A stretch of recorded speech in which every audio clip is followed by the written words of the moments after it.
Welcome to Sayertown. This is the outhouse Sayertown, which is to house the model railway called Aaronville. Now today my carpenter friend Martin has created the frame and the baseboard for Aaronville. And this is the plan. And here is Martin. Hello! A good few months ago, I was given this plan to build a baseboard and frame for Aaronville's layout called Sayertown. And from this piece of paper, we constructed a small 1/18 scale model so that we could get our wood frame ordered and wood and bits and pieces and trying to fob out what we needed to do what, which then eventually ended up being this massive piece and pile of wood that has now become the layout top, and we'll take you on a guided tour of its features. Basically it's two of the model split in half. For ease of access, we need access in the middle, which if you come down to the side, we fitted some catches so that we can undo the layout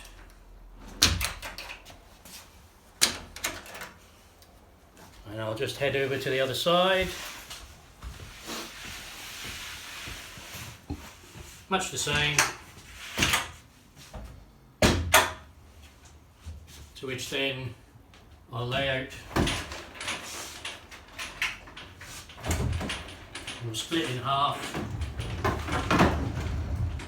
and allow us to access the middle of the baseboard.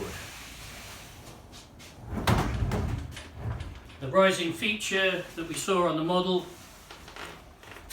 was to access the underneath should we need to wire it for tracks and points, which is liftable by two pistons on the side, as we're weighing over possibly 10 kilos here. We've added some little struts which keeps it open and we can work underneath. To add some stability, we've added some wooden braces at the front just to keep everything in line. We've also added some braces at the bottom to keep some drawers which are on wheels underneath, and that just helps us move it around. So we can take those out, we can access anything underneath, and when we're finished we can drop those back in. Similar, two catches on there, we can take those out if we need to. We added some pistons, and I can't remember where we got these from. Gas struts. Gas spring struts. Gas spring struts. Yeah. Gassprings.co.uk. If Aaron mentions it, he'll put the description link in the description below. Yeah, gassprings. And they are 140 newtons, which is enough to let one person lift this up with no problem at all. We've also added some chains here in case the pistons malfunction, snap or anything like that, to stop with hitting the roof at the top of the baseboard. We've also installed brass connectors, male and female, to guide everything down on the inside. When we finish mucking around, we just lift up the top, the stays swing in, and then we're back down again. Everything lays down.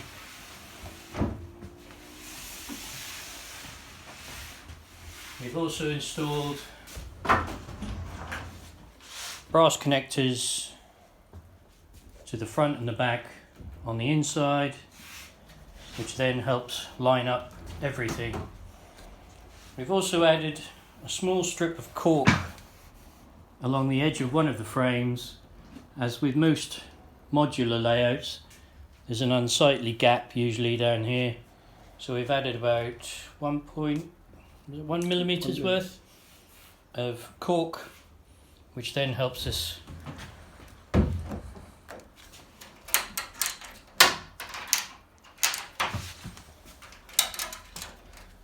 if you stay this side, when I put the two together, it will minimise that gap down the middle.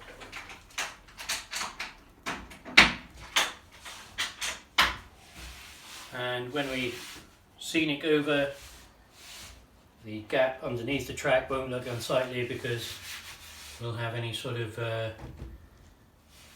scenic materials over that, and that will cover those gaps.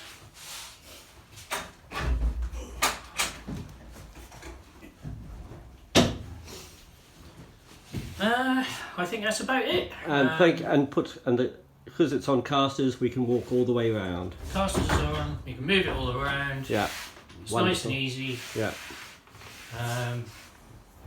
It probably weighs over 50-60 kilos, maybe probably more. Yeah. But it's easy to move. Yeah. And I think that's it. Yeah, and thank you, Martin. Without your skills, I could never have done it. Any questions or queries on the layout, stick your name down in the comments, and I'm sure either myself or Aaron will pick you up and answer anything you need to. There is a more detailed video which will come later, which will show everything that we've done. This video was just a concise rundown of what was created. Thank you. Thank you for watching. Stay tuned for the next one.